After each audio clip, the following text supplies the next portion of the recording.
que a gente ficasse em pé mais uma vez e a gente falasse de cor. Eu acho que todo mundo aqui sabe de cor, o Salmo 23, que é o texto da nossa noite aqui, da nossa meditação sobre essa série de como equilibrar o peso das coisas. Eu sei que tem versões diferentes, mas não tem problema. Vamos repetir o Salmo 23. Vamos pensar nessas palavras nessa noite, palavras que Deus quer de novo trazer ao nosso coração e trazer lá no fundo da nossa alma. O Senhor é meu pastor, nada me faltará. Deitar-me faz em verdes pastos, guia-me mansamente às águas tranquilas, refrigera a minha alma, guia-me pelas veredas da justiça, por amor do seu nome. Ainda que eu andasse pelo vale da sombra da morte, não temeria mal nenhum, porque tu estás comigo. A tua vara e o teu cajado me consolam. Preparas uma mesa perante mim, na presença dos meus inimigos. Unges a minha cabeça com óleo, o meu cálice transborda. Certamente que a bondade e a misericórdia me seguirão todos os dias da minha vida, e habitarei na casa do Senhor por longos dias. Amém? Senhor, que nesta noite, mais uma vez, tu fales conosco que somos o teu povo. Tu tragas essas verdades de novo, que conhecemos, mas que o Espírito torne novas, torne alimento novo para cada um de nós. Visita o teu povo, Senhor, cada coração aqui que entrou dessa forma, que entrou, e o Senhor sabe qual é a necessidade. Pastoreia o teu povo nessa noite. É o que nós pedimos e imploramos o nome santo do Senhor Jesus. Amém. Vamos tentar, queridos. O que é estresse? Falar de estresse é falar de uma palavra que foi, na verdade, emprestada da área da engenharia. Estresse indica o máximo de pressão que um objeto pode suportar sem se deformar. Por exemplo, se você pegar um elástico e começar a esticar esse elástico, e você solta o elástico, ele volta ao seu tamanho normal, ele volta ao seu estado inicial de repouso. E você vai esticando o elástico cada vez mais, esticando cada vez mais, vai chegar uma hora que esse elástico vai perder a capacidade de extensão, não é? E vai arrebentar. Assim também o nosso nível de estresse é como um elástico. Às vezes, quando o nosso estresse está num nível muito elevado, além do limite, porque nós estamos esticando demais a nossa capacidade de aguentar e de resistir a algum estressor, aí o nosso elástico arrebenta. Mas o que é um estressor? O estressor é alguma coisa no nosso ambiente, é alguma coisa na nossa vida, no nosso entorno, que é percebida por nós como ameaçadora ou exigente demais. Às vezes não é ameaçadora, às vezes não é exigente demais, mas eu percebo como ameaçadora e exigente demais. Isso é um estressor. E o estressor varia de pessoa para pessoa. O que é um estressor para você, necessariamente não é um estressor para mim. Para alguns, o estressor é ter que falar em público, é encarar um povo e falar em público. Para outras pessoas, o estressor pode ser a exigência cada dia maior do nosso mundo de trabalho. E por isso o estresse ele surge quando nós achamos que não vamos dar conta de responder a esse estressor, por conta daquela atividade ou por conta do aumento da carga da responsabilidade. Quando é esperado demais de nós, quando os eventos que acontecem são preocupantes, são percebidos como assustadores para nós, nós vamos perceber uma discrepância entre as demandas e os nossos recursos internos para enfrentar as demandas. Então, quando há uma defasagem entre aquilo que é exigido de mim e aquilo que eu posso dar, isso é um estressor, isso é um estresse. É aí que o elástico começa a esticar. E quer ver uma coisa que estica o elástico das pessoas? Mudanças.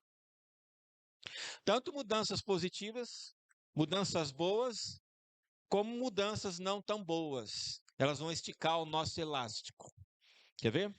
alguns exemplos de distensão do elástico, ir para a universidade, passar no vestibular, conseguir um emprego, casar-se, descasar-se, ser demitido,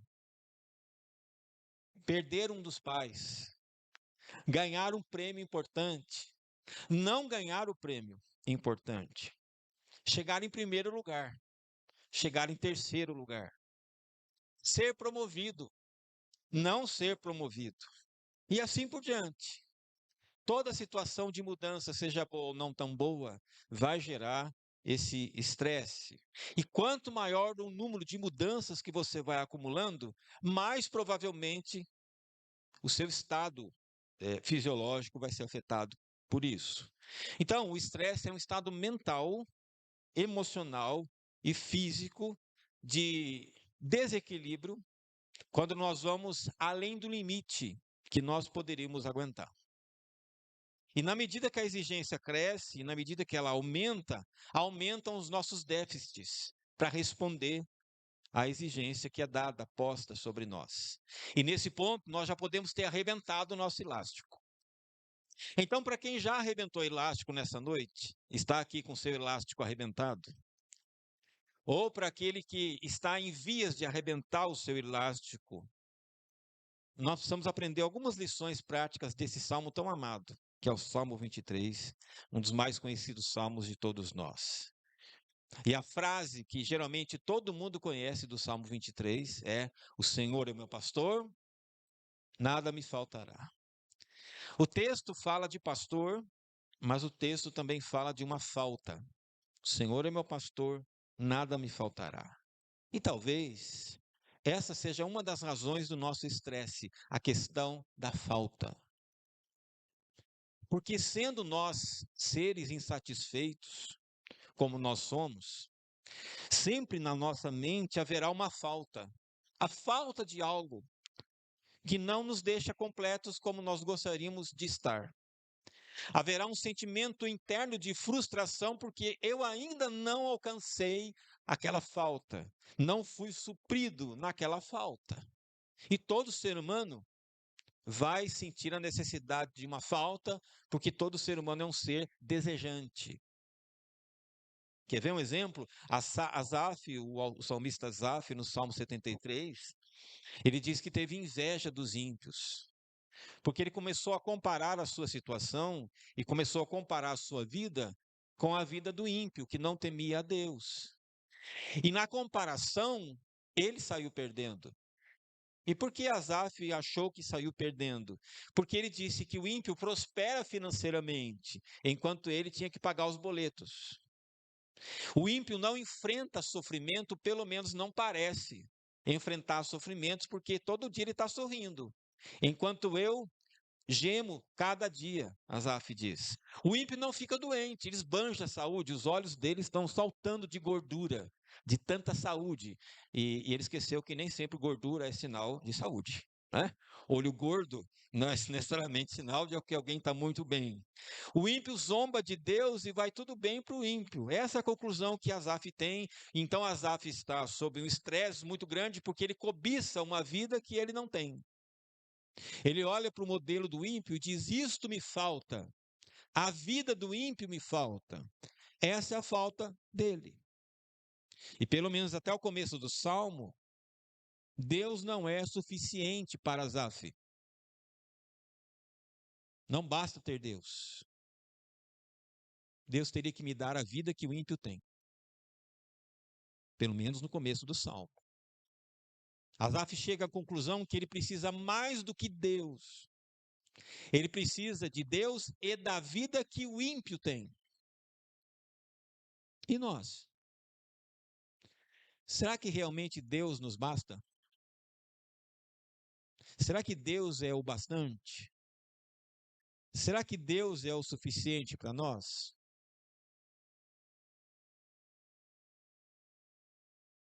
Será que nós poderíamos dizer hoje: eu estou feliz porque eu tenho Deus? Ainda que eu não tenha as coisas que eu gostaria de ter? Deus me basta? Ou nós vivemos apertados e sob pressão por causa de uma falta, de uma coisa que não temos. Deixa eu lembrar para você o que nós temos. Nós temos um Deus. Nós temos um Deus que nos adotou. Um Deus que nos chama de filhos.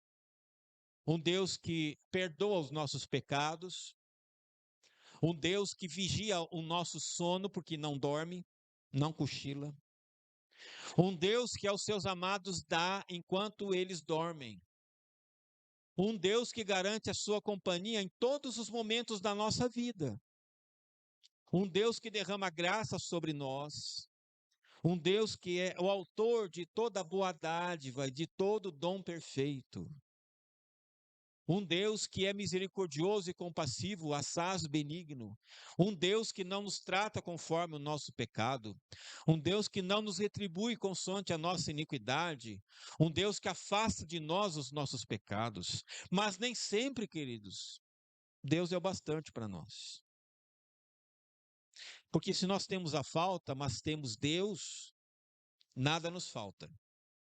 Mas se nós temos a falta e não temos Deus, tudo nos falta.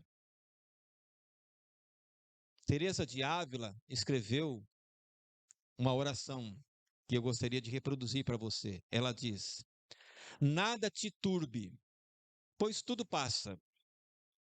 A paciência tudo alcança, nada te espante. Quem tem a Deus, nada lhe falta. Deus é o bastante. O problema, queridos, é que apesar de nós termos Deus, nós ainda percebemos em nós carências, dores não resolvidas, feridas não tratadas, angústias resistentes, persistentes. Muitas vezes, olhamos para nós e o que podemos dizer de nós é o que Isaías diz sobre nós. Isaías capítulo 1. O povo, olhando para o povo, é um povo não curado, cheio de feridas, cheio de doença. Apesar de Deus ser nosso pastor, nós ainda não aprendemos o que significa nada me faltará. E deixa eu dizer por quê.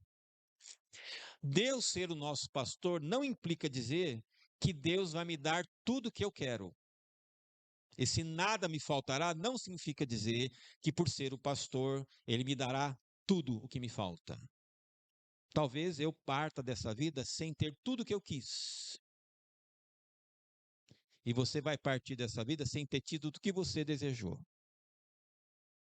A única pessoa que eu conheço que teve tudo o que quis foi Salomão. Leia Eclesiastes, capítulo 2, ele disse: tudo que eu quis eu consegui. Mas eu olhei para tudo isso e eu percebi que é como correr atrás do vento. Não quer dizer ser Deus o meu pastor, não quer dizer que eu não vou ter incertezas na hora de tomar a decisão. Deus ser o meu pastor não elimina o fato de que existem ainda feridas em mim a serem tratadas. Deus como pastor não é uma declaração de que eu não enfrentarei dificuldades e eu não terei que lidar com perdas. Às vezes, queridos, nós lemos esse salmo errado, porque nós esquecemos do contexto do salmo. Todo texto tem um contexto, tem um ambiente, não é? Esse salmo ele é escrito a partir da experiência da pecuária na antiga Palestina. Por isso, o salmo compara Deus com um pastor e compara-nos com ovelhas. Mas não para aí o salmo. O salmo diz que há um ambiente onde o pastor e as ovelhas se encontram e caminham e trajetam. E esse ambiente onde está o pastor e as ovelhas é um ambiente hostil. Porque o salmo fala de um vale de sombra da morte. O salmo fala da morte. O salmo fala da presença dos inimigos. O salmo fala de perigos. O salmo fala de alguém que está cansado. Esse ambiente nós não podemos esquecer. O encontro do pastor com as ovelhas se dá na concretude da vida. Uma vida que é vivida nesse mundo com tudo que o mundo tem de arriscado, ruim e perigoso. Não esqueça que ser ovelha do pastor é ser ovelha que é tratada e cuidada neste mundo, nesse ambiente. Porque o pastor não criava as suas ovelhas numa incubadora fechada. Ele não criava as suas ovelhas dentro do redil, protegido com cercas. Ele saía com o rebanho para esses vales, para essas planícies, para os lugares concretos. Mas ele as conduzia em busca de pastagem e em busca de água. E esses mesmos vales, eles estavam cheios de perigos. Nesses lugares havia acidentes geológicos, havia abismos, havia desertos e também havia predadores. Mas apesar de tudo isso, a presença do pastor era a garantia de segurança da ovelha. Significa, portanto, que Deus ser o nosso pastor não significa que Deus nos livrará de situações complicadas na vida. Ele irá conosco até elas. O pastor levaria as ovelhas aos pastos verdejantes, ele conduziria as ovelhas às águas tranquilas, ele usaria a vara e o cajado para orientar a ovelha e para resgatar a ovelha quando ela caísse. É por isso que o Salmo promete: nada nos faltará. Não é uma promessa de prosperidade financeira, é uma declaração, queridos, que se Deus for o meu pastor, eu não sentirei falta. O Senhor é o meu pastor, nada me faltará. O Senhor é o meu pastor, por isso eu não sinto falta, porque nele eu tenho tudo. Porque eu confio nele de todo o coração. E quem faz de Deus o seu pastor é aquela pessoa que já procurou fora.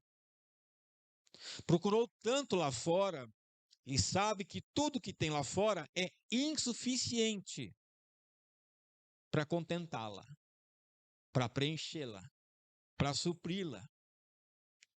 Por isso que Santo Agostinho diz: Deus, tu nos fizeste para ti. E o nosso coração não acha descanso até que descanse em ti. Quem escolheu Deus como pastor sabe, só nele eu vou descansar a minha alma insatisfeita, inquieta. E aí eu vou ser como o bebê que amamenta-se da mãe e depois dorme sossegado nos braços da sua mãe, assim a minha alma para contigo. Você percebe? Geralmente nós damos ênfase no Salmo ao nada me faltará. Quando, na verdade, a ênfase é o começo do texto. O Senhor é o meu pastor. E essa deve ser a ênfase nossa, queridos. O Senhor é o meu pastor. O Eugene Peterson, que foi um pastor norte-americano presbiteriano, escritor de várias obras, ele costumava dizer que as igrejas atuais andam ensinando a teologia do Mickey Mouse. E o que é a teologia do Mickey Mouse? É aquela teologia extremamente infantilizadora de crentes. É aquela teologia que diz que se você crê em Jesus, você nunca vai ser assaltado. É aquela teologia que diz que se você crê em Jesus, você nunca terá Covid. E acredite, durante a pandemia da Covid, teve gente que se expôs à Covid para tentar pegar Covid, para dizer, não peguei Covid porque eu sou crente. Teve gente que fez isso e morreu. Teologia do Mickey Mouse é dizer, eu tenho Jesus, não terei dengue. Teologia do Mickey Mouse é, eu sou crente em Jesus, não vou perder dinheiro. Ninguém vai me enganar financeiramente. Todas as pessoas vão amar você. Todos vão dizer, eu amo você, viu? Te quero muito bem. Todos, sem exceção, vão gostar de você. Você jamais será contrariado por ninguém. Todo mundo vai satisfazer os teus gostos. Quem discorda de você, teologia do Mickey Mouse, quem discorda de você é seu inimigo. Às vezes é uma pessoa que quer orientar você, mas não, é teu inimigo, porque não concorda com o que eu disse, é meu inimigo. Eu tenho que odiar. Enquanto Jesus diz que nós temos que orar uns pelos outros. Teologia Mickey Mouse é aquela que diz que os muçulmanos vão dominar o mundo, portanto nós temos que odiar os muçulmanos, ou católicos, ou qualquer outro grupo.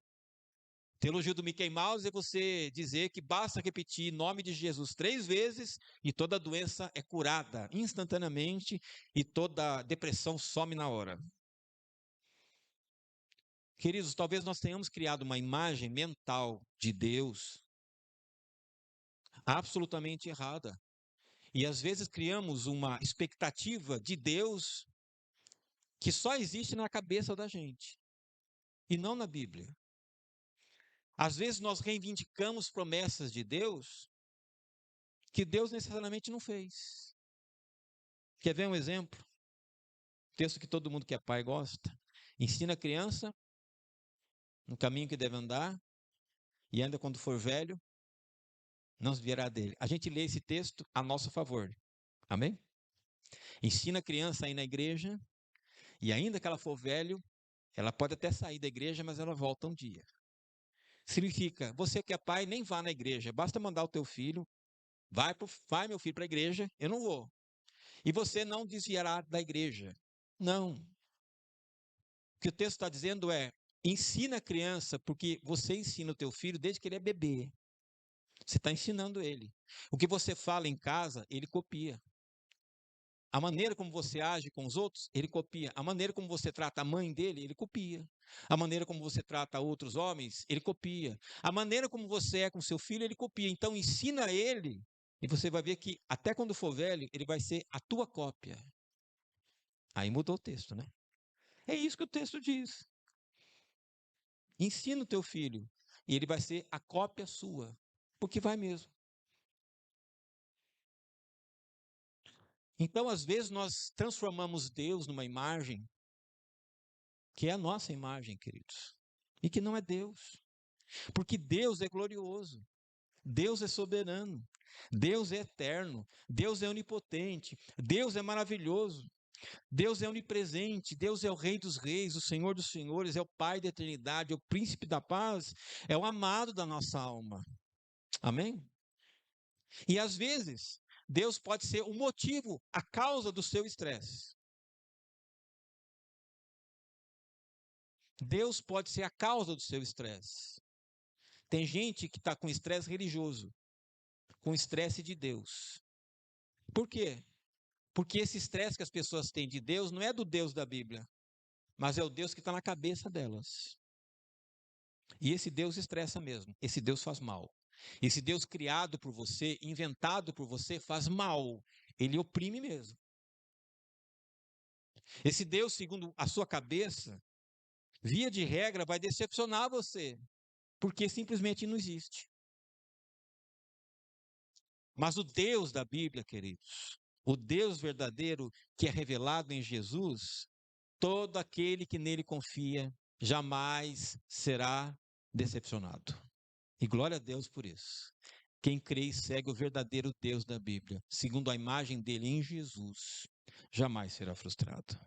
Então tenha cuidado para você saber qual pastor que você está seguindo e qual Deus que você crê. Por isso o nosso estresse, ele pode até aumentar se nós acreditarmos que nada nos faltará, se isso for uma afirmação que Deus vai nos colocar numa bolha existencial e não vai deixar nada perturbar a paz dessa bolha. Se você crê que é assim, teu estresse pode até aumentar. Não, queridos, o Senhor é o meu pastor, é isso que importa. E importa por alguns motivos. A primeira razão é que o verso 3 diz assim: Ele restaura o meu vigor. Por que o Salmo diz isto? Porque às vezes, quando o pastor saía com as ovelhas, acontecia das ovelhas caírem em lama, em água suja de lama. E ao cair numa poça de lama, ela saía da poça de lama e a lama secava. Aquela lã ficava encharcada de lama. Eu já tive um cachorro poodle. Quando o poodle fica sujo, dá um trabalho para lavar que você não faz ideia. Tem que levar no pet, porque você não dá conta de desembaraçar, não é?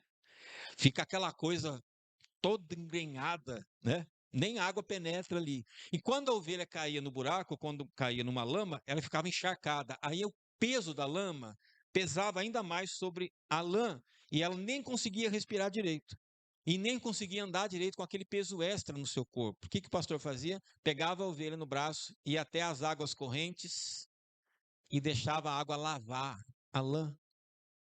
E depois a ovelha saía, aquela água da lã secava, saía aquele peso da lama e ela podia respirar melhor, e ela podia caminhar livre daquele peso.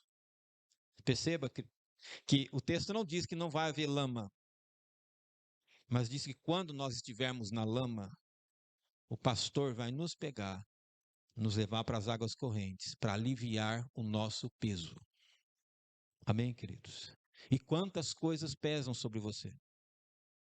Quantas coisas estão sobrecarregando tua caminhada hoje? Você sabe. São lama. São coisas que impregnaram você. Peso demais. Você nem consegue respirar direito. Mas o pastor, que é Deus, é aquele que nos leva para as águas de descanso, para trazer alívio para nós. E às vezes, a lama são aquelas consequências das escolhas que nós fizemos muito tempo atrás. E temos que conviver com essas consequências. Coisas que causaram feridas, coisas que machucaram, coisas que até adoeceram. Nem sempre tudo isso é resolvido, mas tenha certeza de uma coisa: Deus trará alívio. Deus trará refrigério. O apóstolo Paulo, quando ele começou a ficar incomodado com um espinho na carne, ele orou 3 vezes para Deus tirar aquele espinho na carne. Alguns acham que era um problema óptico que Paulo tinha. Talvez fosse outras coisas. O fato é que isso incomodava demais Paulo. Todo dia aquilo incomodando. E ele orou 3 vezes para Deus tirar aquele peso, aquela coisa incômoda de sobre ele. A resposta que Paulo teve é: a minha graça te basta, porque o meu poder se aperfeiçoa na fraqueza. Preste atenção no que Paulo ensina para nós, queridos. É por causa da nossa fraqueza que nós oramos. É por causa da nossa fraqueza que nós caímos de joelhos e pedimos: Deus, tem misericórdia de mim. É por causa da nossa fraqueza que nós corremos para Deus e não longe dele. É por causa da nossa fraqueza dizer: Deus, eu não suporto mais. É isso que nos leva para correr para ele, a buscá-lo. E não fosse nossa fraqueza, nós não saberíamos o que é refrigério, alívio. Fraquezas não são pecado. Fraqueza é a constatação de que sozinho eu não vou dar conta. Não vou dar conta. E Jesus deixou muito claro: sem mim, nada podeis fazer. Tem coisas na minha vida que eu gostaria que Deus tivesse resolvido há muito tempo. Você também? Mas não resolveu. Mas talvez sejam essas coisas que me mantêm de joelhos e mostram quanto eu preciso dele.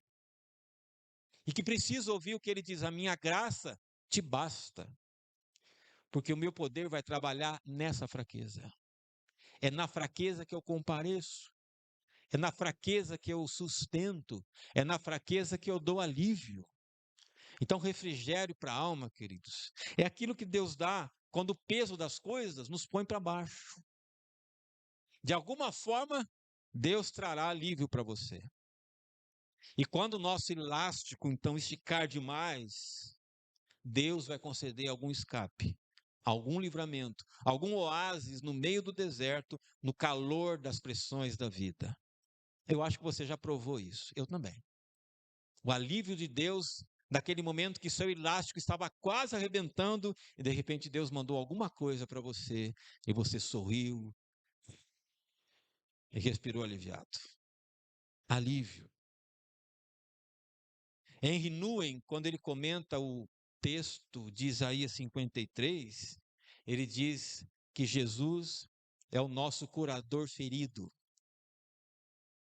porque pelas suas feridas nós somos sarados. Mas Jesus foi ferido.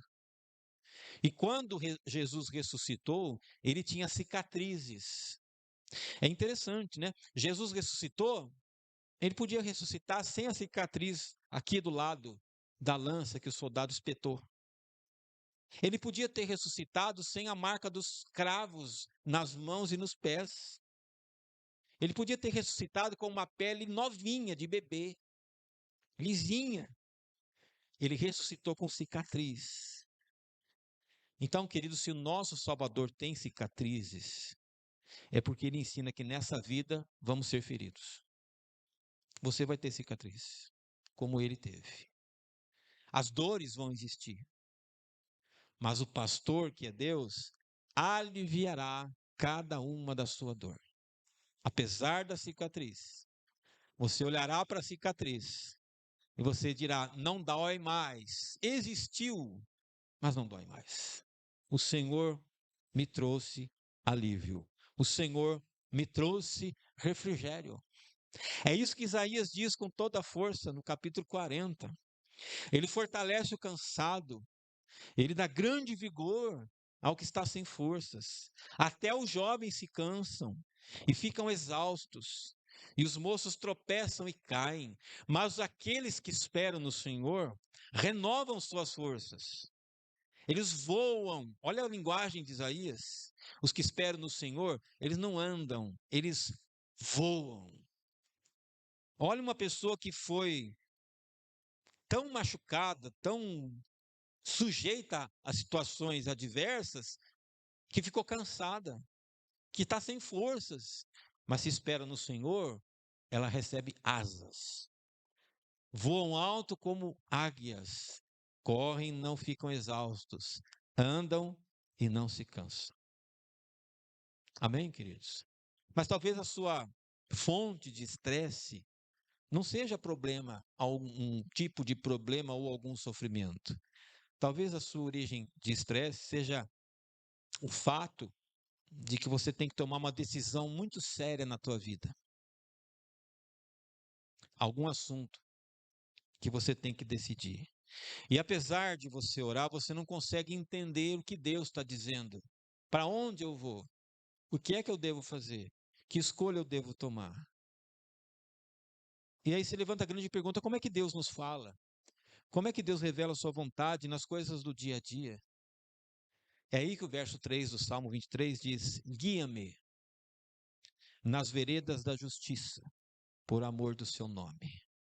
Veredas da justiça, elas são aqui os caminhos certos e seguros que a ovelha deveria andar. A ideia de veredas da justiça é direção, é rumo. Deus nos guia no rumo, no caminho certo, que são suas veredas da justiça. Veredas pavimentadas pelo nome dele. O nome de Deus é a garantia de que nós vamos ser cuidados e que ele estará nas nossas veredas, porque ele promete estar e empenha o nome dele. Eu vou estar com você. Veredas da justiça é tudo aquilo que Deus deixa claro, o que ele deseja e o que ele quer e o que ele não quer. Ele colocou seu nome em nós. Então Deus não vai nos deixar no escuro nas decisões mais importantes da vida. Mas, querido, saber que Deus nos guia nas veredas da justiça, não é uma coisa, não é a mesma coisa que dizer que Deus vai decidir no teu lugar.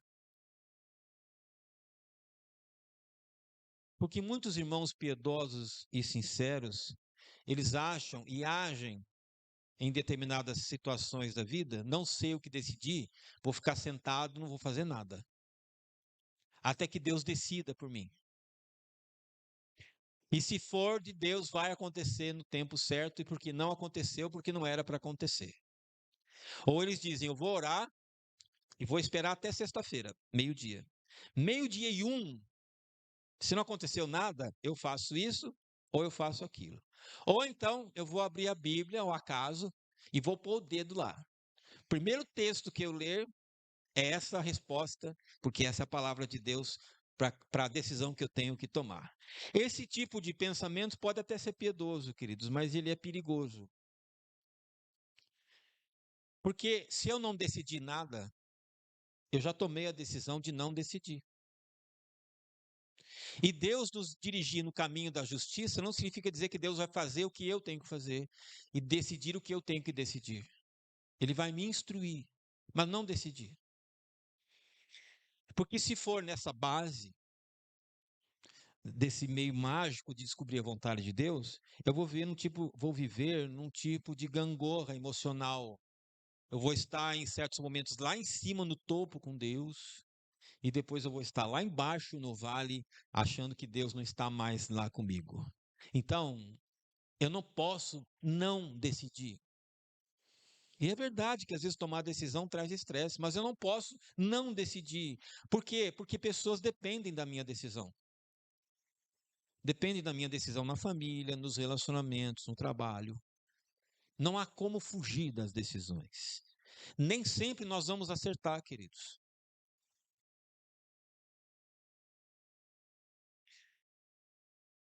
Digo isso para você por experiência. Teve uma decisão que eu tomei na minha vida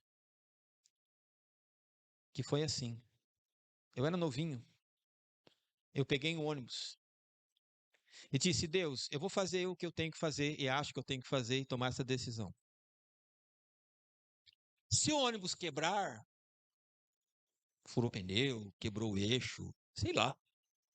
Se o ônibus quebrar, eu vou entender, não faça. E se o ônibus correr tudo bem, não quebrar, faça. Eu era novinho, tá? Me desculpem, mas eu fiz e me dei muito mal. Porque foi uma oração extremamente infantil. Eu estava dizendo, Deus, o Senhor que tem que fazer o ônibus não quebrar ou quebrar.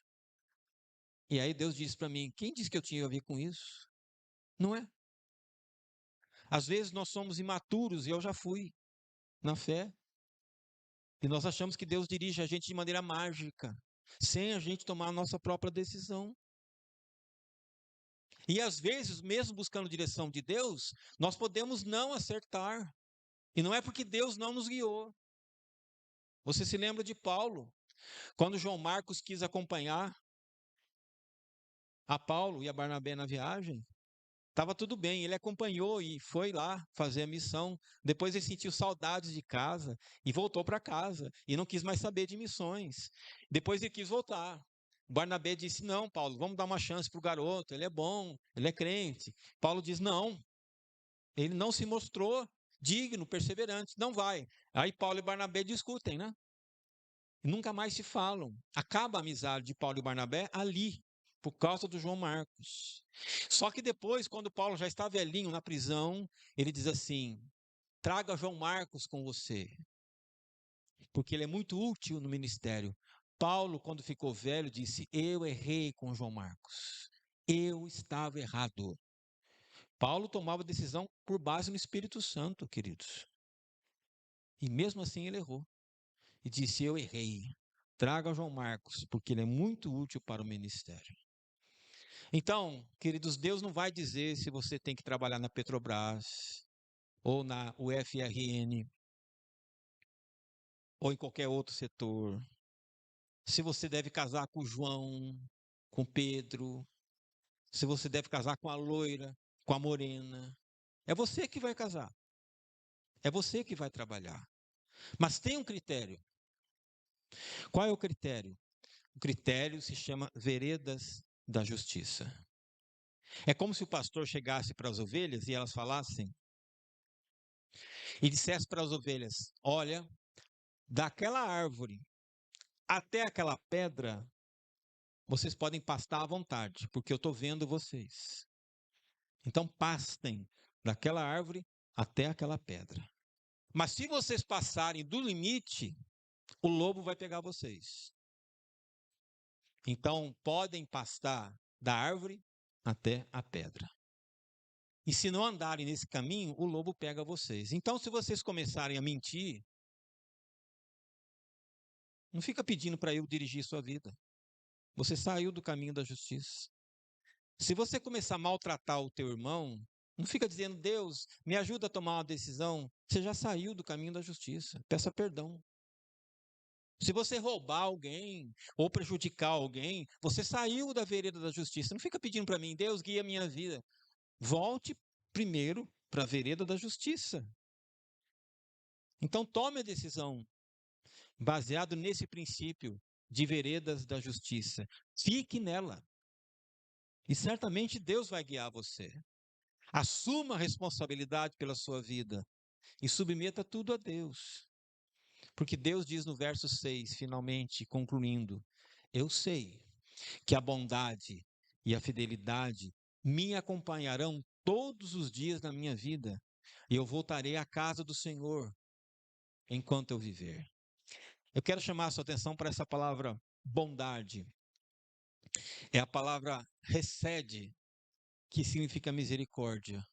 Ela tem a ver com a aliança que Deus faz com a gente em Cristo Jesus. Significa que Deus vai cumprir o que ele assinou com respeito a você. Eu serei fiel naquilo que eu prometi quando te adotei como meu filho. A minha assinatura está lá. Eu vou fazer. Essa é a garantia que Deus dá para a gente, queridos. Ele vai cumprir a parte dele. A frase me acompanharão no hebraico é correrão atrás de você. Olha que coisa linda. Deus está dizendo para a gente, não precisa ficar pedindo, Deus, me trata com bondade, Deus, me trata com misericórdia. Elas vão te seguir todos os dias da sua vida. Não precisa fazer nada para obter misericórdia de Deus. Não precisa fazer nada para obter a bondade de Deus. Elas seguirão você todos os dias da sua vida. Elas correrão atrás de você se você andar no caminho da justiça. Então, na hora que chegar o estresse, vamos lembrar que o Senhor é o nosso pastor. Que a sua bondade vai nos manter equilibrados, satisfeitos. E enquanto nós tomamos decisão na vida, as veredas da justiça vão nos guiar. Esse salmo é muito querido para mim, pessoalmente. Porque esse salmo foi o salmo que meu pai leu para minha mãe quando a minha mãe morreu, quando eu nasci. Ele segurou na mão dela e repetiu o Salmo 23. Quando meu pai ficou doente, ficou uma semana no hospital em 2022, eu peguei na mão do meu pai e repeti o Salmo 23 para ele. Porque, queridos, o mais importante na vida não é que nada nos falte, mas é saber que nós temos um pastor que segura a nossa mão. Quando a gente nasce e quando a gente morre. Esse pastor que segura a nossa mão é o nosso pastor. Que nessa noite eu e você possamos, se o nosso elástico está esticado demais, lembremos, a tua misericórdia, a tua bondade me seguirão todos os dias da minha vida. Amém?